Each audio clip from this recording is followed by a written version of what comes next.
we really kind of embrace that idea of this post-industrial American dream and ask the question, does the American dream still exist? Can it exist for this cross-section of Clevelanders that represent as a microcosm of America in modern times? Does it still exist? Does it exist for everybody? And we said emphatically, yes, it exists for everybody, and it exists in Cleveland. And Cleveland, there's a quote that we start the film with that is a Tennessee Williams quote that says, basically, America has three cities, New York, San Francisco, and New Orleans. Every place else is Cleveland. And he may not have meant it as a compliment, but we reappropriated that concept and said, yeah, Cleveland is this placeholder, and it represents the rest of the country, everything that isn't basically the coasts. And it is that earnestness. It is that wearing your heart on a sleeve. It is a city that rises like a phoenix from the ashes every time. And it's a town of purpose. And these folks characters are people of purpose as well, they represent the very best of the neighborhoods in which they live as well. And I think for us, little did we know that we would find our own American dream in Cleveland through the process of making this film.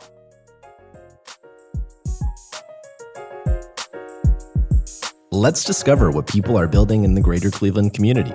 We are telling the stories of Northeast Ohio's entrepreneurs, builders, and those supporting them.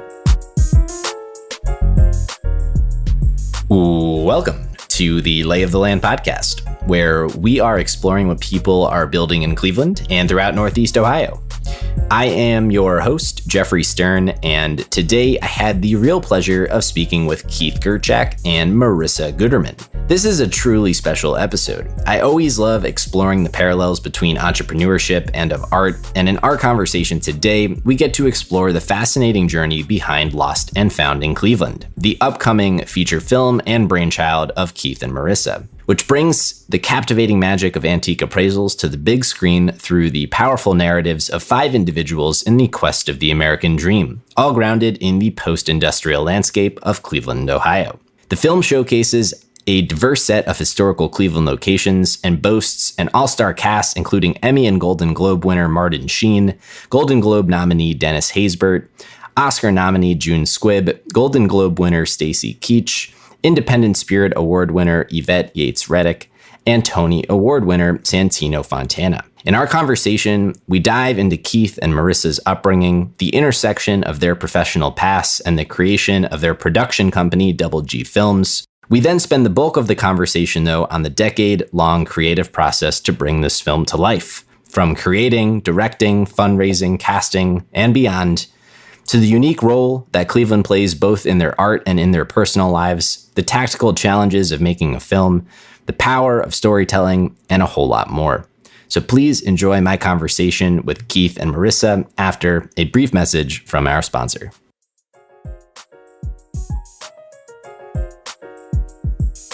Lay of the Land is brought to you by John Carroll University's Bowler College of Business, widely recognized as one of the top business schools in the region. As we've heard time and time again from entrepreneurs here on Lay of the Land, many of whom are proud alumni of John Carroll University, success in this ever-changing world of business requires a dynamic and innovative mindset, deep understanding of emerging technologies and systems, strong ethics, leadership prowess, acute business acumen, all qualities nurtured through the Bowler College of Business.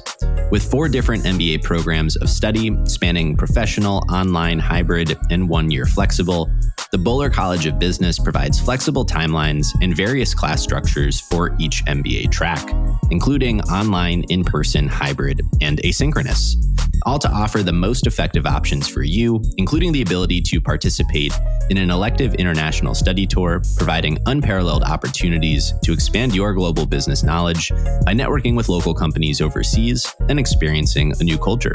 The career impact of a Bowler MBA is formative and will help prepare you for this future of business and get more out of your career. To learn more about John Carroll University's Bowler MBA programs, please go to business.jcu.edu. The Bowler College of Business is fully accredited by AACSB International, the highest accreditation a college of business can have.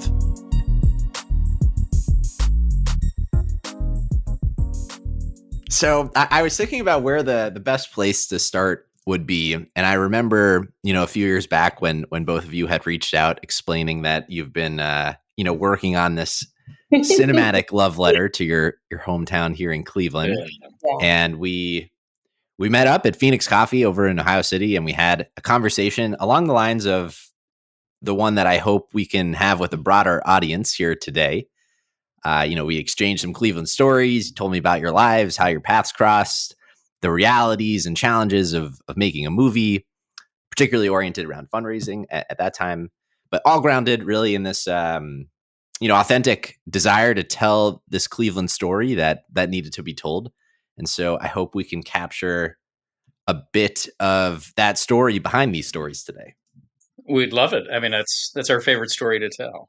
First of all, we just want to thank you for responding to probably what was a crazy email or could have gone directly to spam. But I think that really highlights the spirit of Clevelanders. And I think what Keith and I have actually appreciated, though fundraising is a lengthy process, is the openness of Clevelanders to listen to a good idea and to take people seriously at face value if they're taking their project seriously. So, we reached out to you specifically because you have become this tastemaker for entrepreneurialism and like a real voice in the city. And so this kind of a project requires people who think a little bit outside of the box. And I think inherently that is part of the requirement of being an entrepreneur. So a lot of our fundraising came from people in the city. And we thought, why not go to the guy who kind of has his finger on the pulse of what's happening? Well, that is very kind of you to say, and I do appreciate it. But it, to me, just felt like a kindred story. Part of why I love doing this podcast in the first place is to tell, Cleveland stories that I think should be told. And so, just kind of by design, the nature of what you're doing resonated very much. And so I'm excited to chat about it today. We are too. So I think the story starts with, both of you individually. And so I'd love to start there. If you could tell us, a little bit about who you are, where you're coming from, what inspired your journeys respectively into the world of art and theater and performance, and then ultimately, how you came to join forces. So I guess probably easier to start with me because I'm the native Clevelander. So I born and raised in Cleveland, and I was a child actor at Great Lakes Shakespeare Festival back before it was Great Lakes Theater Festival. And my first season with them was the first season that they were at the Ohio Theater at Playhouse Square. And they had not renovated any of the theaters at Playhouse Square at that point, other than the Ohio. And the back upstage wall of the State Theater was gone. We would climb onto the stage and look at this kind of empty, abandoned theater and imagine what it could all be. But back then, in the early 80s, nobody would go to downtown Cleveland to go see Waiting for Godot from Samuel Beckett. It just was not, the audience wasn't there. Nobody understood why the theaters were being renovated. And so there would be 4 people in the audience and 5 of us on stage. But they would bring in the actors from New York, and the actors would say, "Kid, you should really get a backup to acting. This is a tough business. Tough industry." Right. So my parents and I went cross country after one of the shows for my 13th birthday. And as we were driving across the country, I was sketching in my notepad all these different skyscrapers and different buildings I would see. And I said, "Oh, you know what? I kind of like the idea of architecture." So I actually continued acting in Cleveland, and then I went to Tulane for an architecture degree, and also continued taking acting classes while I was there. And then when I came back, I kind of fell into this pattern of becoming an architect and working for 3 different firms in town. I started with Bill Morris, who was a residential architect. And then I went to Bialowski and Partners, which did every imaginable building type, was there for 8 years and was the institutional studio director. And then I went over to Westlake Reed Laskowski, who were specializing in performing arts centers. So I kind of fell into this niche of designing and renovating theaters, and Playhouse Square ultimately became my client. So I had gone from performing on the stages to then renovating. I eventually kind of woke up one day and said, "Oh, I'm on the wrong path. I was supposed to be on stage, not behind the the curtain. So I packed my bags and I put my house up for sale or for rent. And then I moved to New York, and I was an actor in New York. And then I moved to LA and was doing more on camera work than I was on stage. And that's where Marisa and I met, was in LA as actors. I picked him up in the waiting room at an audition. That is our true meet cute story. A very romantic spot, and we kind of fell in love there, but I asked him out for a cup of coffee. He said, I'm spoken for. I said, well, what about writing together? And he said, well, it depends. And I said, I have this idea to write something about Antiques Roadshow, but from Los Angeles, and I really, don't need to see a film about Antiques Roadshow set in LA. I'm from LA, kind of born and bred. There are 5 of us. The industry is kind of in my blood. I started acting when I was 6. And for me, this idea of Antiques Roadshow was something kind of sacred. I watched it with my dad religiously. And what I was so drawn to were these real people, which for me was so exotic, with their most treasured objects, and they're sharing their stories through the appraisal. And I was really enamored with that and kind of hungry for authenticity. And so when I approached Keith with the idea and, taking the roadshow as this vehicle to tell a lot of different stories, Keith said, well, I'm from Cleveland. And I laughed. I thought that was funny because all I knew was what I was fed through the zeitgeist, which was the mistake on the lake, or, the mayor's hair catching on fire, the Drew Carey show. It wasn't a great portrait, but it felt like a comedy. And Keith kind of stopped me pretty quickly. And he was like, well, you can't knock Cleveland until you try it. And I have become what I like to call a Cleveland Jewish evangelist. I have absolutely fallen in love with the city. To me, it kind of satisfies this thing that's aching for me that I've had my whole life of real, genuine people and authenticity. And, the first time I ever went to Cleveland with Keith, it was in a snowstorm. And I thought he had bought the city for me because it felt like it was caught in a snow globe. It was magical.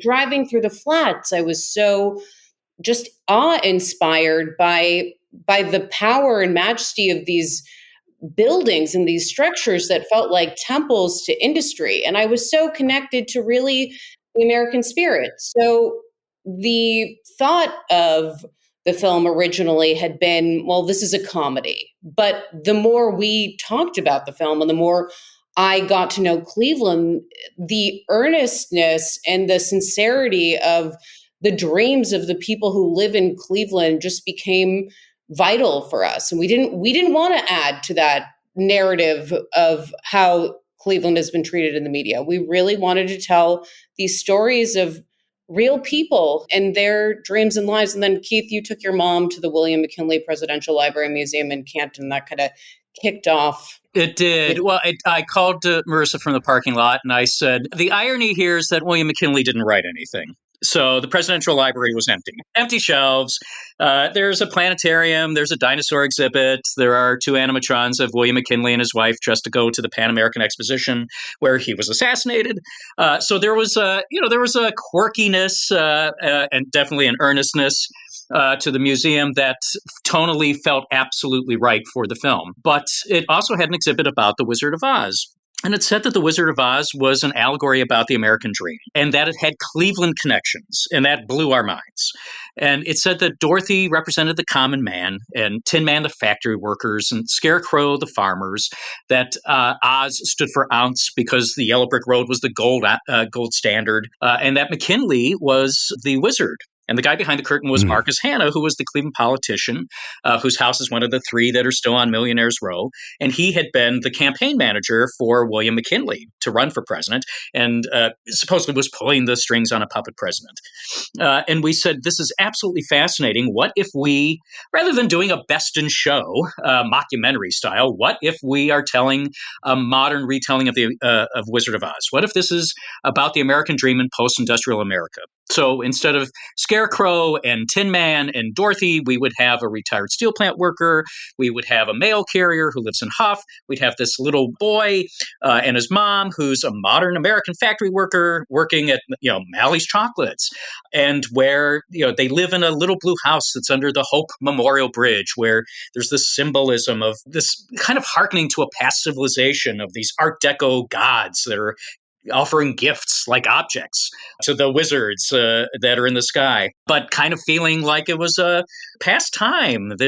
What time period are we in? And you kind of swoop down, and there's this gorgeous little blue house that has a panoramic view of downtown Cleveland that felt like Dorothy and the Poppy Field. That the locations even kind of lent themselves to that, and there was a symbolism behind the Hope overpass. That Hope was kind of bypassing this child and his mom that are living in this house, and if they could just reach across the bluff of the Cuyahoga River and reach out to downtown Cleveland, it was this land of promise and opportunity in front of them. And so we really kind of embraced that idea of this post-industrial American dream and asked the question, does the American dream still exist?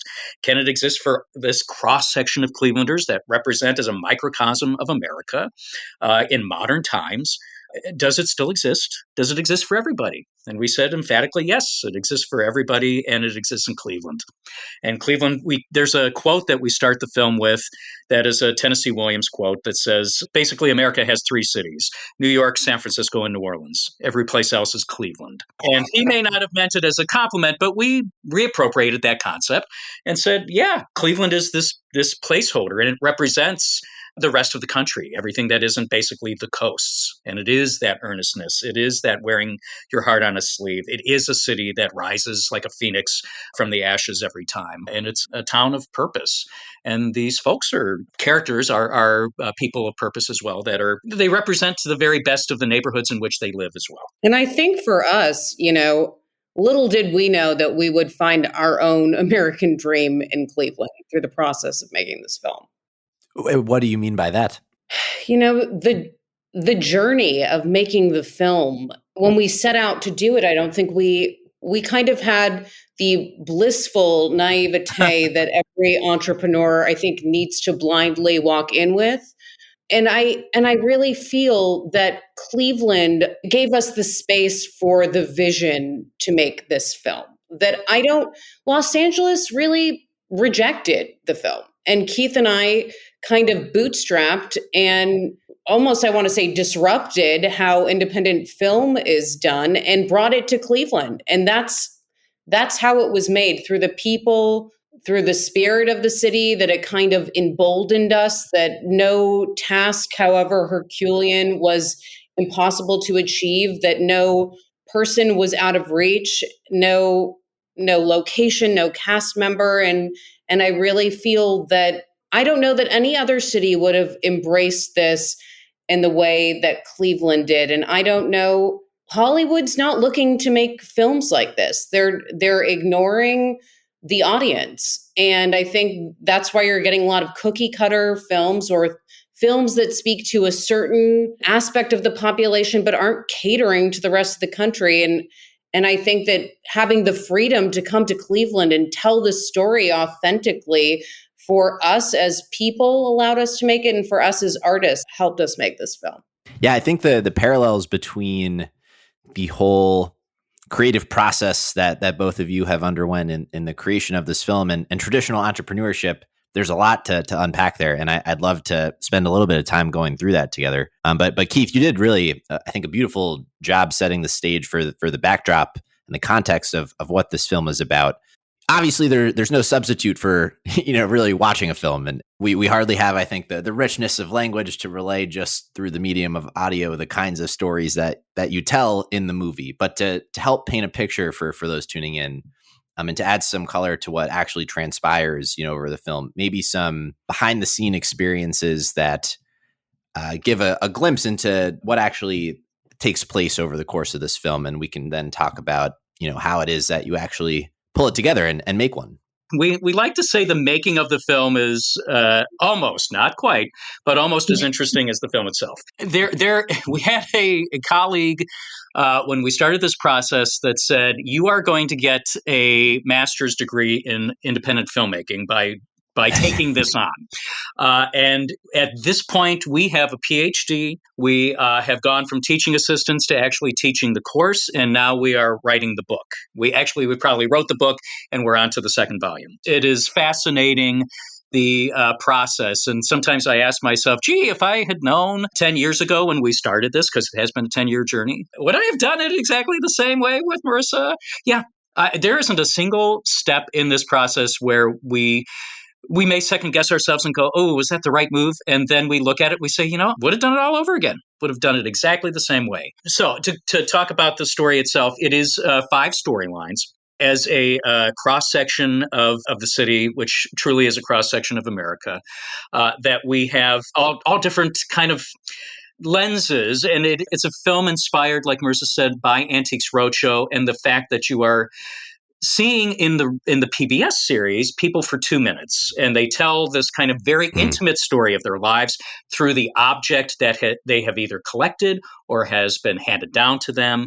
And then we move on to other people, and you never quite know where they come from and where they headed in their lives. And this taking the 2 hours to do that, to explore all that backstory and the promise of the future and their American dream. When we talked to Antiques Roadshow, they said if there was ever going to be a movie about our series, we would want it to be Lost and Found in Cleveland, because you have tapped into what that series is, which is it is the American dream. What does the American dream look like?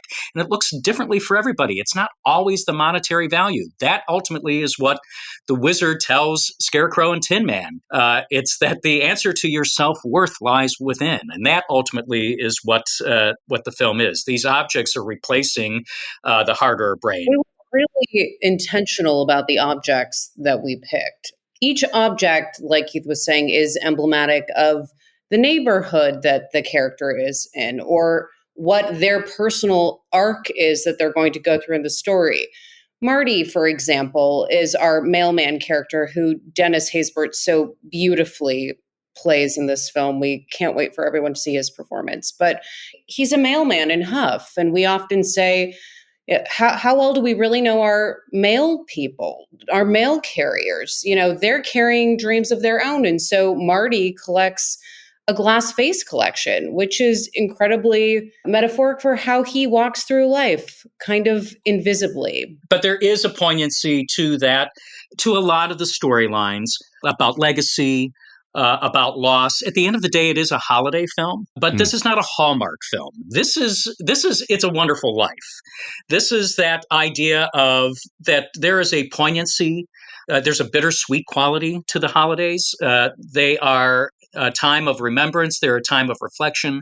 There are people that were in our lives last holiday that are no longer in our lives. So this is not Hallmark, where it's all like wrapped up in a bow, and it's not maudlin either. I mean, it's the kind of film that our test audiences have said that they're laughing and crying at the same time. And that's very true of, I was watching, they have this one video on YouTube of people watching It's a Wonderful Life for the first time. And they watch the last 5 minutes of the film. And to watch Gen Zers who are seeing this classic film and the buildup that you are so emotionally invested in George's life in a way that he wasn't. And then you find out, God, if he hadn't been born, what an impact a single life can have in the world. That it is that kind of level of intimacy, but also a level of impact. And when we say the idea of hope and earnestness that we try to tie into emotionally in this film. And that YouTube video is showing all of these young people watching for the first time and bawling, like laughing at themselves at how much they are bawling and emotionally invested in this kind of true, wonderful, classic storytelling. And there is a timeless quality to the film, that there is a timeless quality to Cleveland as well, that people will watch and go, is this contemporary? Is this a period piece? It's not a period piece. This is what Cleveland looks like today in 2024. And that's, I think, a lovely thing about the classic films is that they do feel perennial. And you want that in a holiday film as well, that you want to be able to watch it next year, 10 years from now. Speaking of It's a Wonderful Life, John Lovitz plays the mayor of Cleveland, and he's doing a wonderful kind of Jimmy Stewart transatlantic voice. It's really iconic. Can't wait for everyone to see it.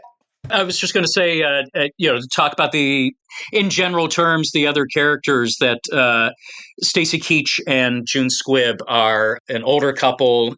June Squibb having a moment right now in Hollywood at 94.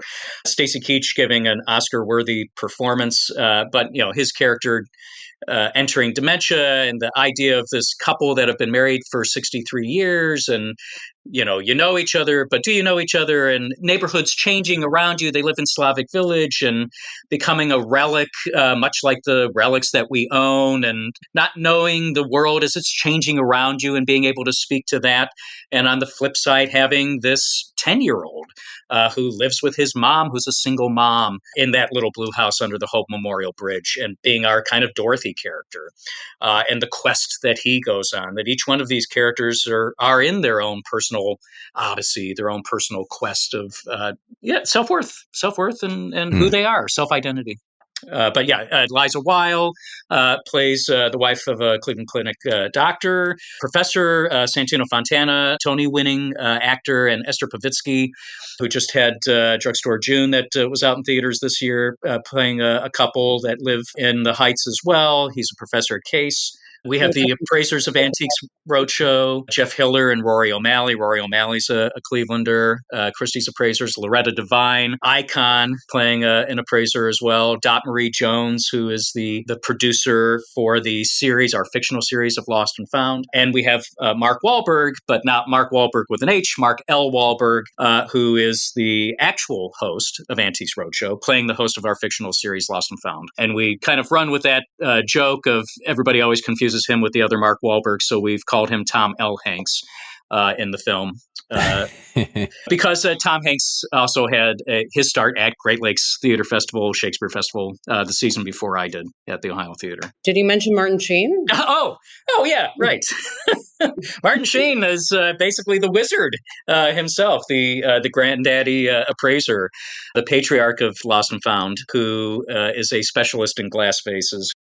So Dennis came on board 48 hours before we started filming. We had another actor in that role, and this is kind of like, how hard is it to make a film?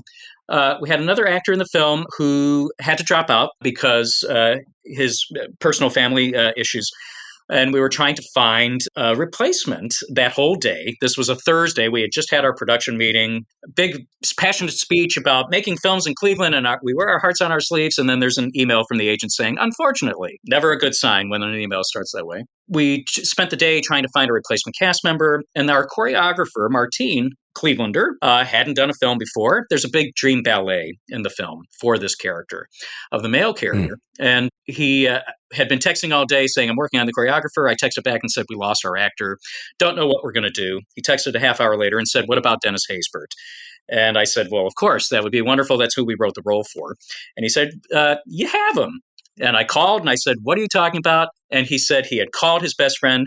His best friend was on the phone with Dennis when he got the news. And Dennis, they had a three-way call. Dennis said, this is crazy. Send it to my manager. Marissa and I called the manager at 11 o'clock at night, sent the script. She said, give me 12 hours.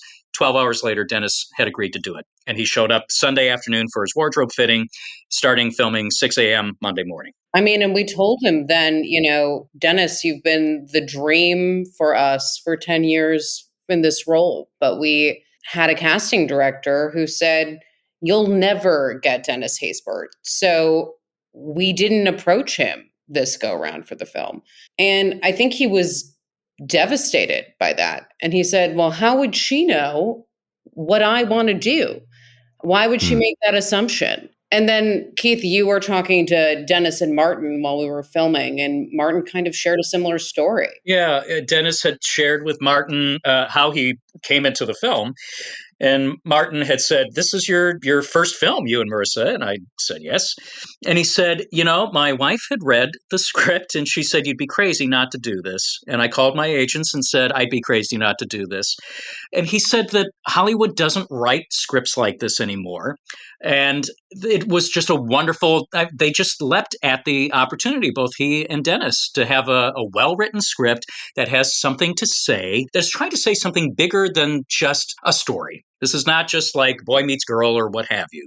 There's a bigger message to be taken from it. that is universal, that everyone can get on board with. And the man has specialized in giving monologues, right? So to be able to give an 8-minute appraisal about the meaning of life, there was nobody better for that role. And he knew that he could knock it out of the park. And it was in that moment when he comes and he says, "Hey, do you mind if Marisa and Keith, if I rehearse with Dennis right now?" And we said, "By all means, Martin, the set is yours." And he starts to do the scene with Dennis, and I swear to God, everybody on set is crying. The cinematographer who shot La La Land, Babylon, Don't Look Up, the man's credits are outrageous, Devin Salinger. He said it was the single greatest moment he had ever had on set, was the rehearsal of Martin Sheen and Dennis Haysbert. Because everybody just, I don't know, there was something, it's intangible. You can't quite explain what is this magic that feels like you're part of something special. The film always felt bigger than the two of us. And it was in that moment that I kind of had a realization 10 days into filming of, oh, wow, we pulled it off. We did it. Right. This 10 years in the making is happening. Yeah, it truly was that moment. I think we were so, when you hit the ground running when you start filming, that you don't have a second to breathe and take in what it is that you're actually accomplishing in the moment. You're just trying to get through. Well, I think it was a sprint for us too. We went from 10 years of one iteration of thinking we were moving forward with the film, having everything really fall apart, which we'd love to get into, kind of embracing what was going on with the pandemic, then kind of gearing back up again, and then raising money to, oh, wow, we're really actually making this film. So the film, even though we had been working on it for 10 years, came together in a matter of months. And it's a sprint to the finish. So I think we still, at this point, are pinching ourselves that we really pulled it off, because not only is it a miracle to really get all the pieces there in the first place, to get the financing, to get the cast, to get the crew that you want, but while you're on set, to make the film that you actually want to make. So we stand here with a film that was, from script to filming to editing, our exact vision of what we've carried for the last 10 years is something kind of remarkable that we pinch ourselves over. I have to watch it to really know that it actually happened. I think that's true. It's always a good reminder. Well, let's talk through some of the trials and tribulations over this creative process and reflection on the last 10 years. We'll have a drink. Yeah. It's not too early, right? It's matcha. Yeah. Boy, I don't even know where to start. We did not originally start out directing this. We wrote the first version of the script, which truthfully is at its soul the same script that we shot. The essence of it has always been what it is. And actually, as I think of the last cast member, Benjamin Steinhauser, who is 10, the little boy, we found him on Kids Baking Championship. We realized he was conceived probably the month that we wrote the script. So I think we had to wait the 10 years for it to just be. It almost felt like some divine intervention, like, no, the film's got its own mind of when it's going to happen. So good in this movie, too. Yeah. Everyone is going to fall in love with this character. Yeah, and he was on Kids Baking Championship. That's how we found him. My husband was obsessed with him. And when it looked like everything was falling into place, I had texted his picture to Marisa, and I said, I think this is Charlie. And she said, we have to find him. Our meet cute story with you, Jeffrey, it happened over a very ice-cold email. To the school, to the principal, said, hey, can you let the parents know just let them know that we're doing this film. And credits to Mandy and Brant, his parents, because they said, you know what, we'll hear you out. See how crazy these people are. And honestly, they've become like family to us. Yeah. The whole family. We couldn't be luckier. And Ben it was like tailored for him. And this child has monologues. This is not like a casual role. This is a 40-year-old trapped in the body of a 9-year-old and carrying a briefcase around. Yeah, he's a suit-wearing, suitcase-carrying child who he just gets like Borscht Belt humor. Like he just came out of the womb, fully realized. It was truly amazing. Can't say enough nice things about him. But when we wrote the script in a month, it was right before Sundance that year, and we said, "Oh, let's fly ourselves out to Sundance, and we'll go find somebody to produce this thing." What you do, yeah. So we did. We went to Sundance. We found a financier, and he said, "Hey, it's a $3 million film." And we said, "Great, here, sign here, here." And he was like, "What are you talking about?" But he gave breadcrumbs to his credit. What you got to do is you got to start to like put feelers out for cash. You got to start putting feelers out for raising the money. You have to get all your paperwork together. And so we just started to pull these elements together, and then one day realized, oh, we're really producing this ourselves. He wasn't going to give us any money, but that took us time to figure out. It did. But when the financing fell apart the first time around, and we were very honest, and we gave the money back to our existing investors, and we just kind of went off and wrote other things. And we had gone back to Cleveland for a wedding, and we ran into one of the investors from the first go around, who is truly, Cleveland is so lucky to have her. She is visionary. She is a unicorn. And she said, "When are we getting the band back together to make the film?" And we said, "Would you really do that?" And she said, "Yes, but you guys are directing, right?" And we turned to each other and we said, yeah, we are. And we realized that the vision that we had been sharing with investors was so strong that was the concept. That was the proof of concept, and that there wasn't anybody else that could truly execute it in the way that we had envisioned. We wrote it in the script. It was on the paper. We already had done all the location scouting over the years. We knew where we wanted to film. We knew what we wanted it to look like. And we had a very good colleague and friend who was a director who said 85, 90% of the job is human resources. You cast the right people, you hire the right people, and you have a very strong direction. That's why you're a director, of how you want it to unfold, and you set a tone and a culture from the top down. And it was true. And that was really how we ended up moving forward on that. But I think there's a gap between when we started raising money and to where the second iteration of the film is. So we left off where we thought we had found this investor at Sundance, and that things were magically going to just come together at that point. And Keith and I, we were actors. So we've been in the show part of the business, but we hadn't done the business part.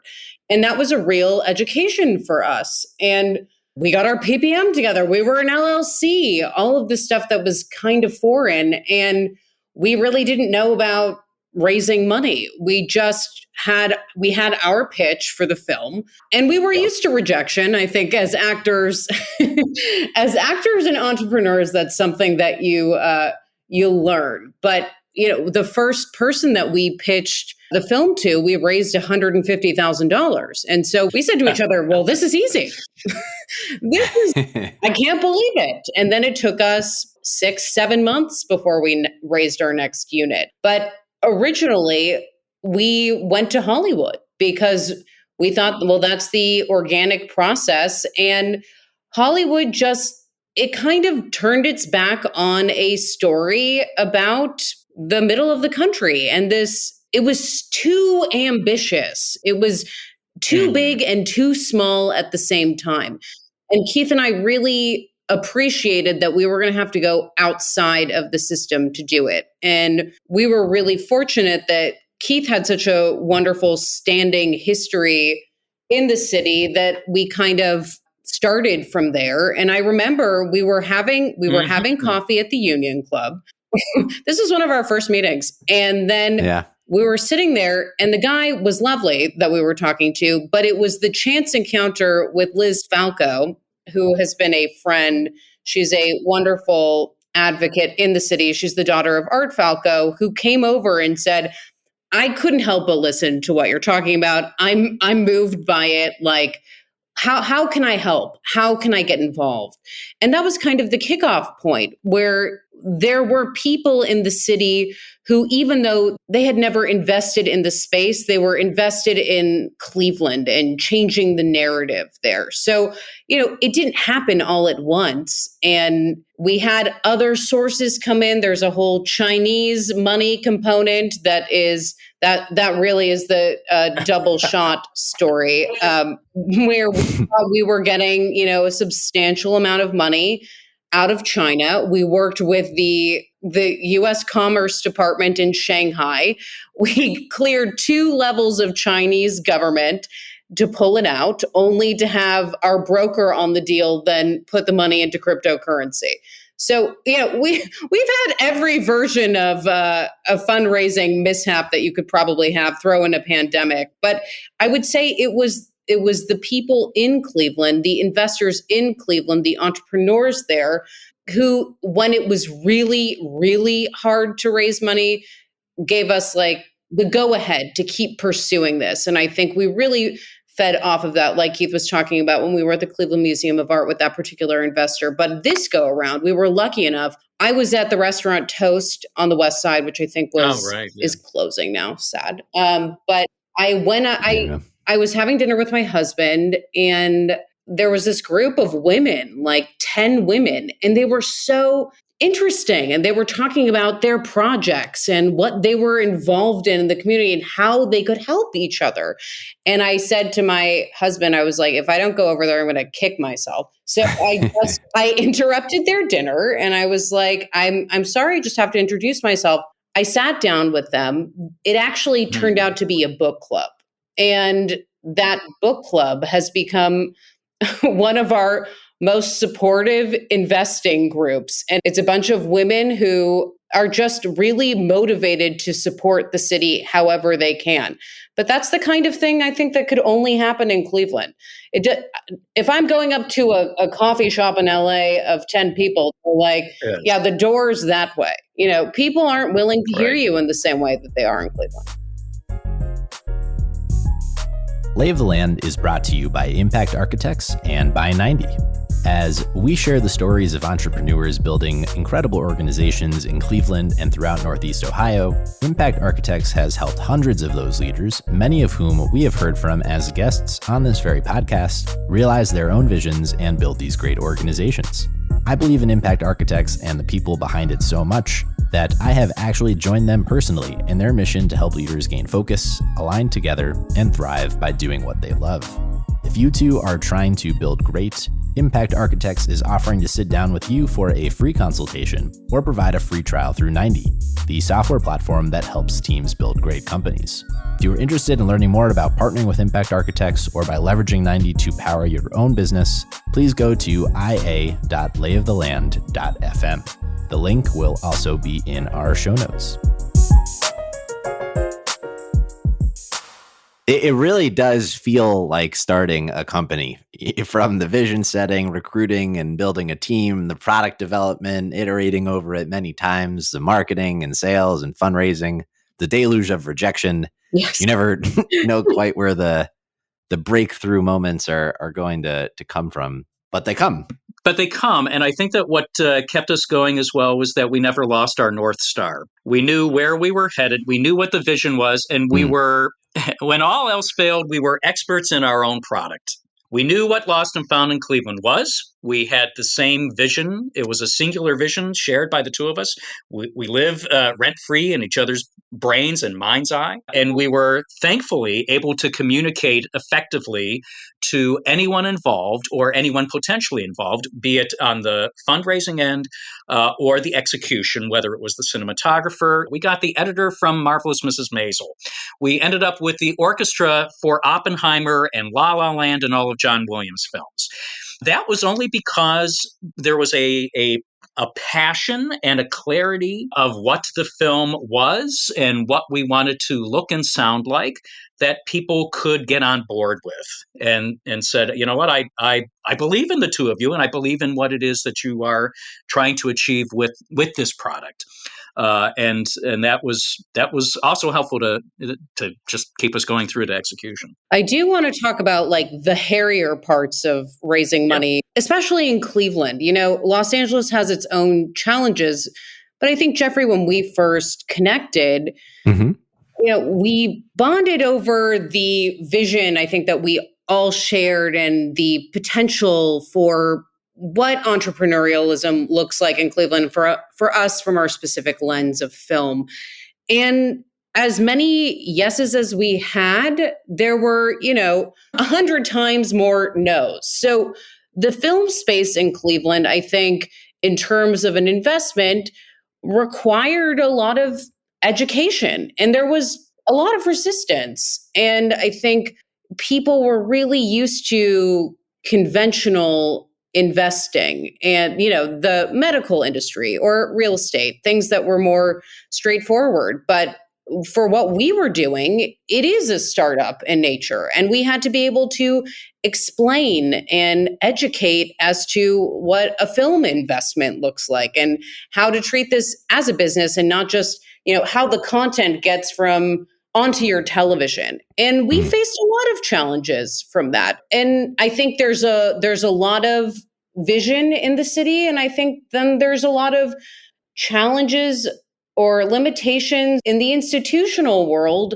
about what qualifies as a startup worthwhile investing and not the literal. There is a literal impact of investment of dollars back to the region. There's an ROI there that is, I believe it's like every 80 cents you put in, $2 comes back to the community. Because Keith and I were employing local businesses. We shot at the West Side Market. We had local caterers. I mean, we really employed locally. And that was a huge part of our pitch. But there's also this existential idea of narrative shifting. And I think that was harder for people to get behind because a lot of people were, and one of our dear investors who came on said, well, can you remove Cleveland from the title? Nobody wants to see a film about Cleveland. Right. And so there was this resistance within Cleveland to hear their own story. And I think that was a huge part of our challenge was kind of saying, Cleveland, like, step up to the plate. You too, like the characters in our story, are worthy of this kind of representation. Wow, yeah, that is fascinating. What do you wish more people understood about the business and economic model of making a film? Well, I do think it is twofold. Like I was saying, there is a direct economic impact. We are directly helping local businesses. But more than that, there's fantastic crew that lives here year round and they work on projects. And, last year, because of what happened in Hollywood with the strike, we were the last project that a lot of people worked on. And those people live their lives based on employment through the industry. So it's not just kind of this, Hollywood comes in and then, right. It's not Hollywood. It is an industry in Cleveland that needs to be supported. And there are true talents in the city. And I think there can be more consistent work going on for them if the people of Cleveland saw investment in film as something that they do rather than outside investment that comes in. I think that could be really helpful in terms of consistency and having the film market be self-sustaining. And that's a really big goal for Keith and I. I think that is kind of our philosophy behind making the film, was championing the people who live in the city who already work in the industry. But there are other challenges around that, which we can absolutely talk about, including the tax cap. But it's not, Superman's coming to Cleveland, but Superman can't finish in Cleveland because there aren't sound stages around it. The thing that really generates a sustainable economy is a film like Lost and Found in Cleveland that's a more modest budget, and you can have more of them throughout the year.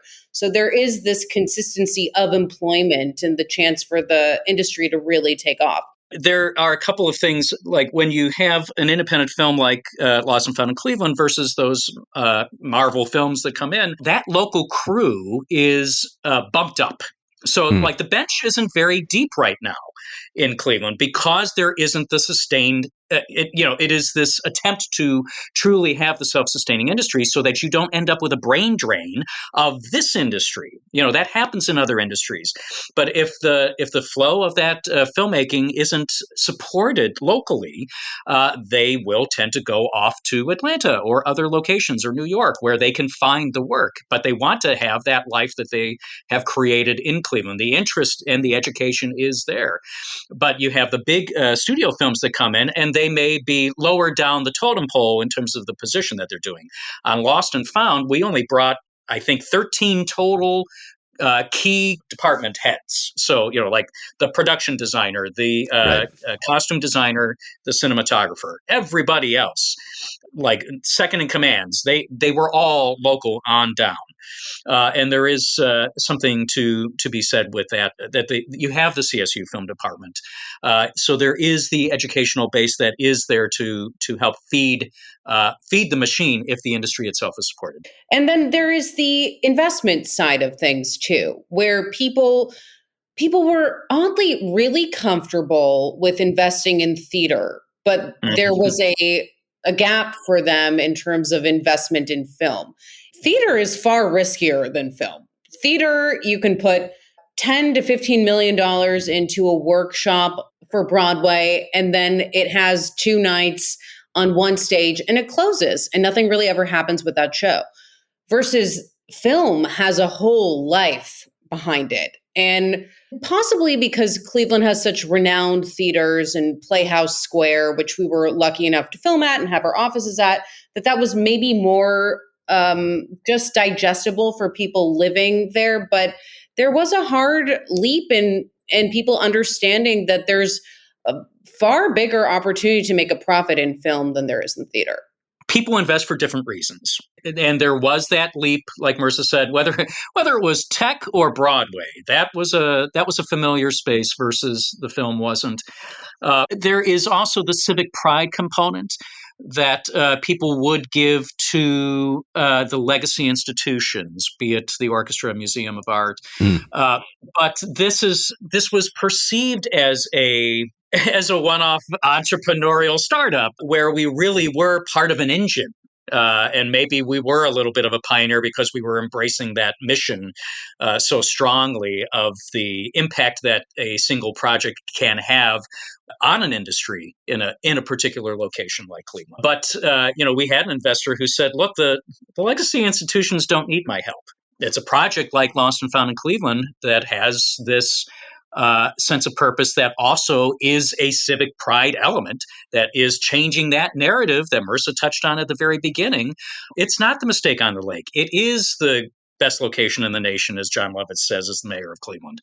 And that seeing the city through our lens, locally as well as globally, is that ability to be a 2-hour commercial for the city of Cleveland in this cinematic love letter that can change the narrative locally, where people won't say, why would anybody want to see a film about Cleveland? And nationally, we were trying to express that the best way for people to get into the film industry was not for a billboard, some obscure billboard to attract them, but a film that shows off the locations and the ability of a crew to work with this level of talent in Cleveland. There's nothing that says you can do it more than a film that did it. Right.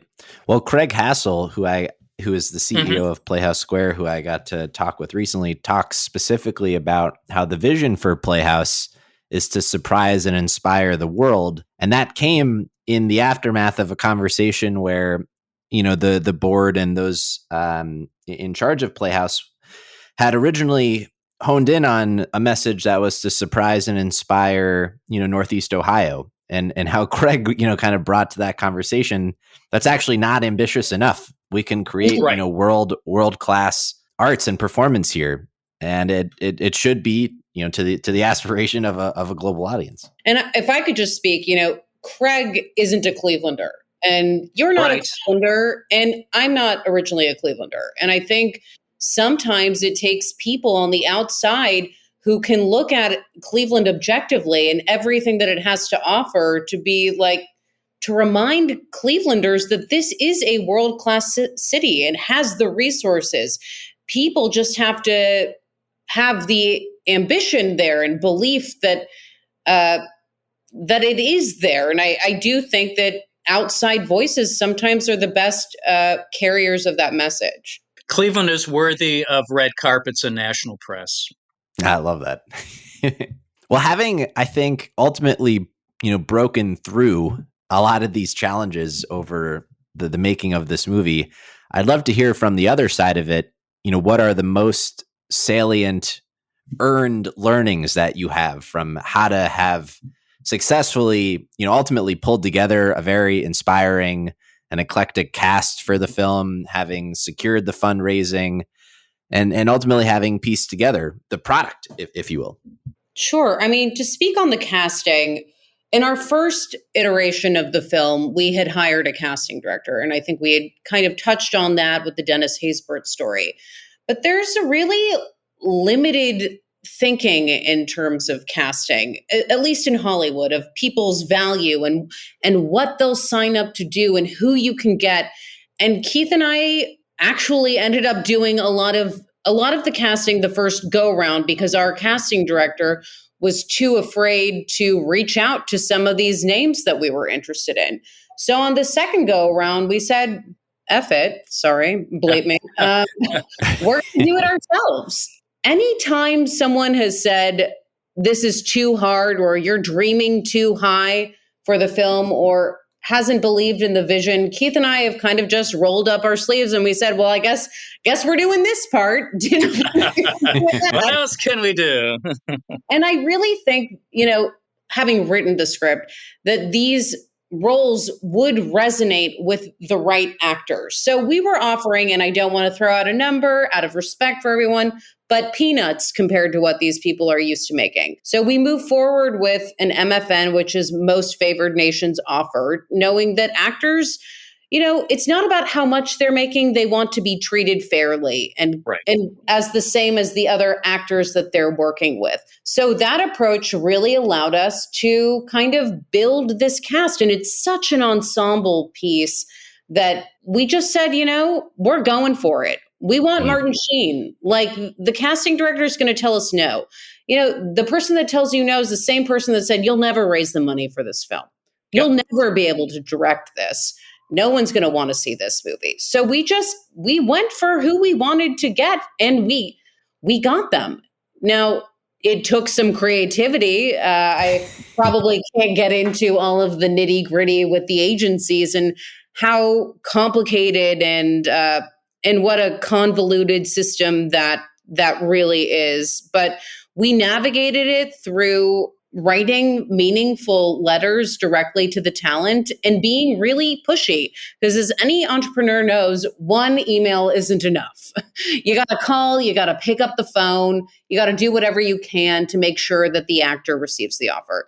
So I think the thing that guaranteed the success of this film was Keith and I taking on that role of casting directors, because truly directing, there's not much to do if you have the right actor doing the role. Get out of the way. That was my biggest lesson. And it was interesting too, even like the location scouting. We had the time over those years to find exactly the locations that we wanted. We served as our own location scouts. And so when people have said, my God, it's curated down to the wallpaper, we say, yeah, because Marisa literally was scrolling on Zillow, swiping and finding the homes. The Stacy Keach character is a Korean War vet, and the home we found was absolutely perfection and had been owned by a Korean War vet. So we found the Korean War vet's hat, and it was the same hat that our costume designer had already picked for Stacy to wear. Wow. So there was a lot of life imitating art, imitating life. When we were on the technical scout at our locations, and this is I want to say December 22nd, and Keith and I still had 3 roles to cast, 3 of our lead roles to cast, and we're with, I want to say, 50 of our crew members going to each location, then driving together in the car, making phone calls as the industry in LA is absolutely shutting down. I mean, we got into some real nail-biting moments. Didn't sleep. Didn't sleep. Yeah. Still recovering from that. PTSD. Yeah. A little bit of PTSD to talk about. But, the location scouting was fun too. My favorite one, if I could talk about, whose house I'm going to talk about. Oh, yeah, of course. Because you do have to find those people who just open their hearts. We had found one location for a house that was really great for one of the storylines. And I had remembered that I had been to a party at this other house like 20 years prior. It was some architectural party, and found the home line on the internet, on my phone, called up. They picked up the phone, said, "Come on over." No notice. 5 minutes later, we're walking in the door, and she gives us a tour. It's like an art museum. It's absolutely exquisite. And we got to the one living room and saw all this beautiful wood paneling. And she kind of turned ghost white, and she said, "You're standing in front of a painting of my son." And I turned around, and he looked like me, and he had a beard, and I was wearing a scarf that day because I thought I was playing Francis Ford Coppola. And she said, my son had been an independent film producer, and he had passed away, and she was struggling with his death. And she said, "I feel like he sent the two of you today to let me know that everything was going to be okay. Would you use my house for free?" And we were absolutely blown away. And we said, it would be an honor. Like, you don't even have to ask. We're asking you. It would be an honor and a privilege to be able to use your home and to open your. And she just, one of our favorite people in Cleveland, and a lot of the location. She was an extra in the film. Yeah, as an appraiser. Yeah, she's actually a fabulous art historian. The house is covered in incredible art, and she did a little bit of paint appraisal for us. Yeah, in the film.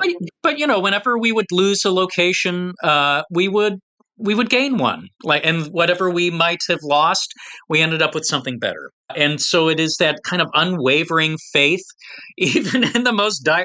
Like you said, they were missing three characters yet. How are we going to do that? Just knowing, no, we couldn't have gotten this far for it to fall apart. Nope. Believing wholeheartedly that it will come through. You remain the expert in your product. And complete unwavering faith that the right thing is going to fall into place. And thank God it did. And that is what is required. Yep. It is. Well, what is left unsaid here? What are there particular parts of this journey that you think are important to talk about that we haven't yet? Yeah, I mean, I think, we were just touching on some of them, but there were moments on set where you think if you can get to set, like that's 90% of the battle. But I mean, I think I can share this, Keith. Sure. The night before we started filming, our first AD calls us and he's like, "I'm really sorry to tell you this, but I have COVID." And, the first AD is the assistant director. It's such a vital role for the directors. And this was our first time on set, and we were starting 6 a.m. at the West Side Market. And Keith and I kind of just looked at each other and we were like, okay, this is happening. And we moved forward. Our cinematographer had COVID a couple days later. And you just don't know where the punches are going to come from. You just anticipate that things are going to go wrong. But Keith and I were like, if the two of us can stand together, COVID-free, the movie will live on and move forward. But there were a lot of challenges on set. And we had such a tight 20-day schedule with, 14 principal actors, 20 some odd locations. We couldn't be late. We couldn't be 30 minutes late somewhere. So the idea of, oh my God, what if one of our actors gets COVID? How is that going to impact our second week when we were at Playhouse Square filming the road show? We had all of those 14 cast members on set, and it required everybody to be there. We didn't have any room for error. So we're just grateful to our crew and the resiliency there. And you really have to be on your feet in the moment because so much stuff is going to come up. I think, Keith, you can tell the story about meeting the security guard, Anthony. Yeah, Anthony, we'll never forget him. It was like the night, whatever night we were at Playhouse Square. I think we can talk about it. That because everything worked out fine. He said, "I'm the night watchman, the fire watch." And I was like, "Oh, I didn't even know that was a position." "Well, it's really nice to meet you, Anthony." And he said, "This is my first time ever doing this." And I was like, "That's great. Welcome aboard. Welcome to the family." And 6 a.m. I had a phone call. Everything is fine, but there was a fire on set. And Anthony took care of it. It was the batteries for the cameras imploded on the cart. Oh, wow. In the middle of the roadshow set in Playhouse Square, like fire trucks, like nothing like, oh, I started my career there as a little boy acting, and then I was renovating the theaters, and then I burned them down with our production of Lost and Found in Cleveland. Like that is not the tale that I would want to have as a legacy. But Anthony had the wherewithal and put out the fire himself. We also heard probably 6 months later, if the batteries had imploded when they were in the production van, everything would have been lost. So the fact that it was there and he could see it happen in real time and put the fire out, there was a PA, Stacy, loved her. Yes. And she said this film was ordained because there is nothing else to explain how you survived and thrived, and that things happened. If they were going to happen, they happened for a reason, and everything worked out fine and better. But we owe Anthony a huge thank you, and always will, for taking care of it. You have to have complete confidence and know the film like the back of your hand so that you can pivot in real time. Right. I mean, the parallels again to entrepreneurship just hold true. It's really fascinating. Yeah. And you have to trust.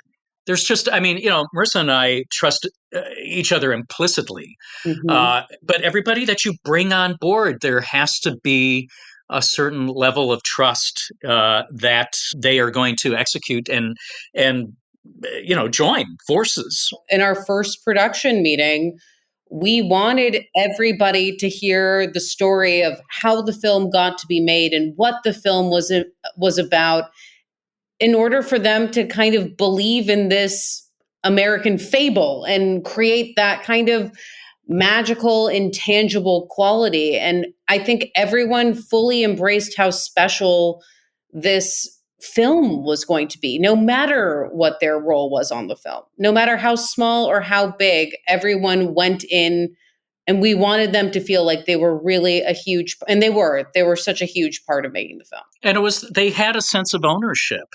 And I remember it feels relevant.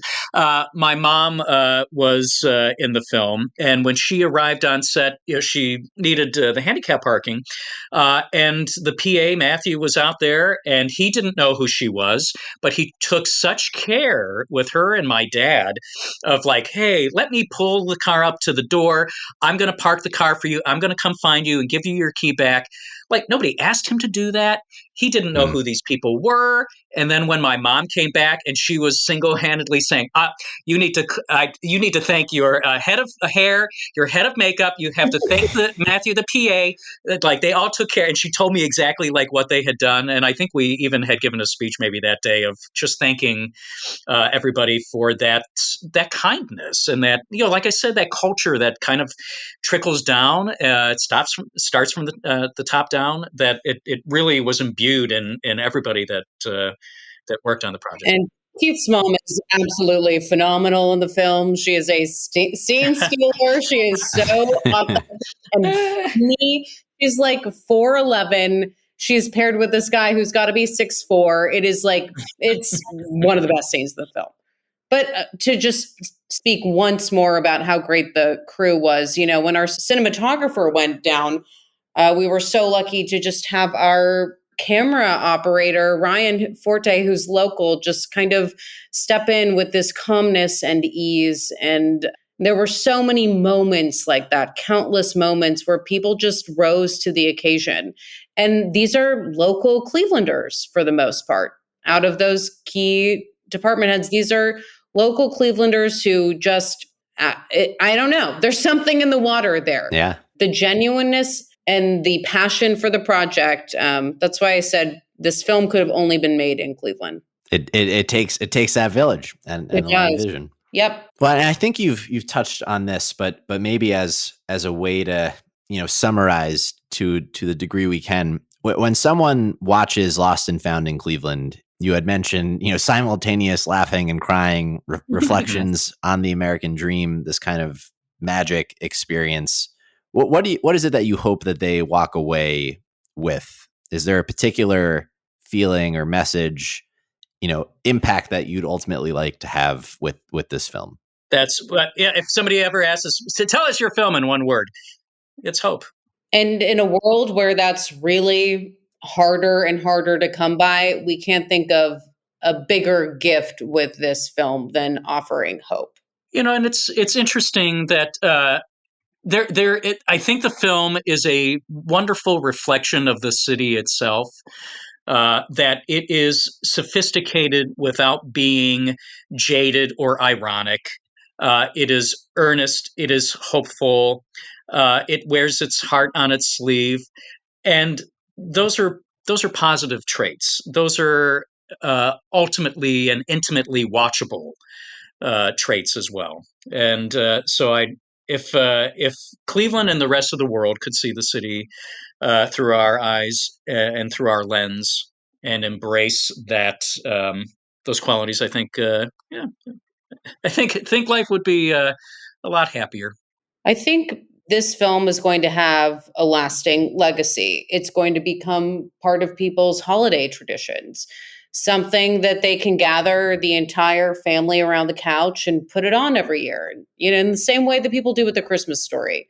It's going to become part of their tradition. And in a city that feels like it's about legacy and a movie with objects that are about legacy, to have the film be kind of the ultimate embodiment of that is something we're really proud of. Well, if people would like to watch, where would you direct them? How can folks tune in? We're anticipating a holiday theatrical release, and we can't wait to update you. This is going to be something where people can go with their families to the theater, and we're really excited about that.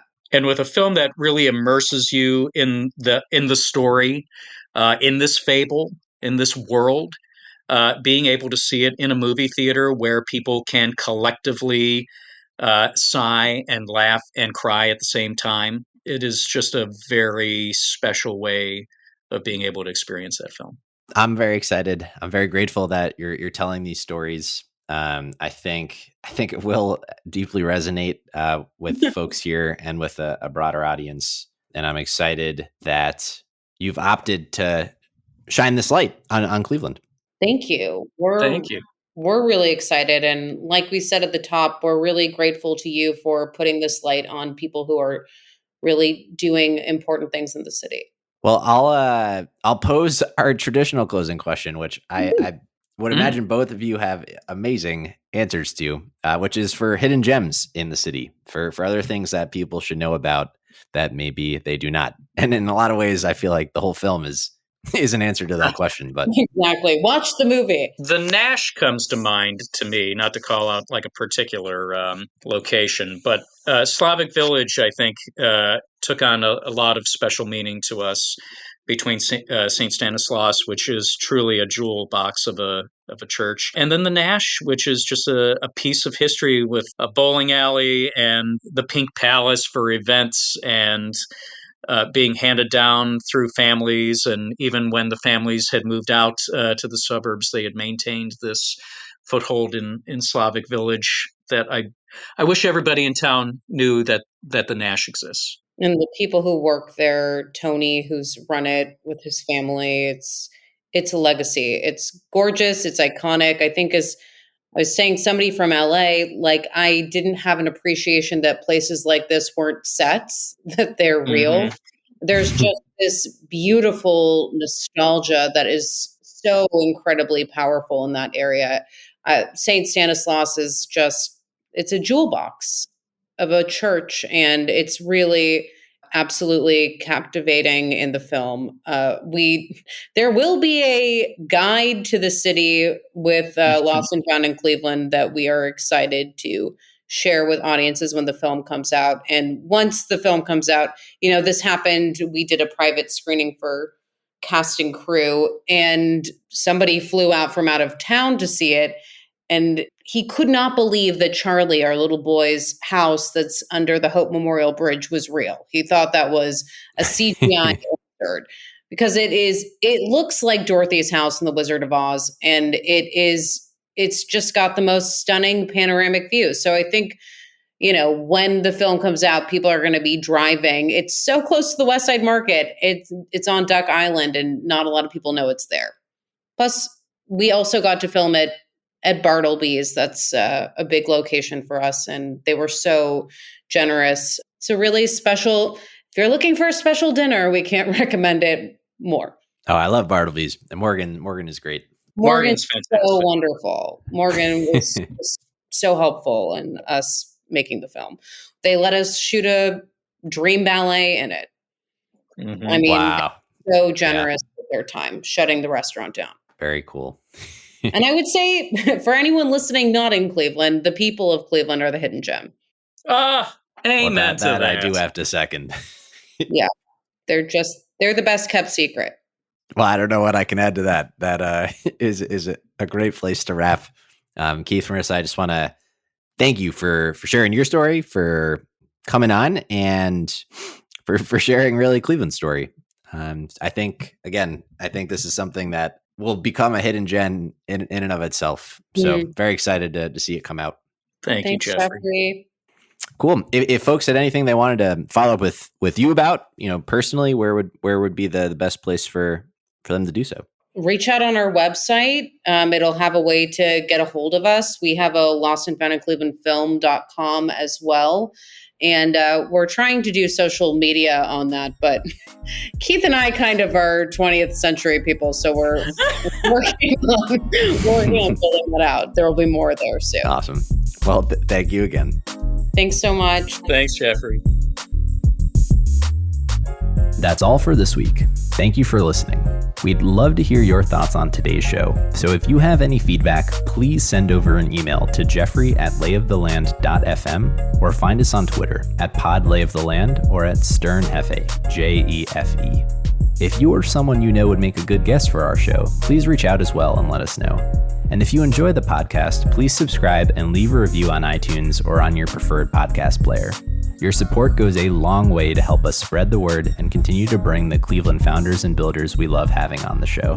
We'll be back here next week at the same time to map more of the land.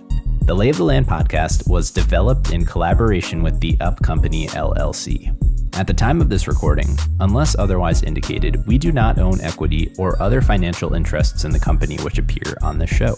All opinions expressed by podcast participants are solely their own and do not reflect the opinions of any entity which employs us. This podcast is for informational purposes only and should not be relied upon as a basis for investment decisions.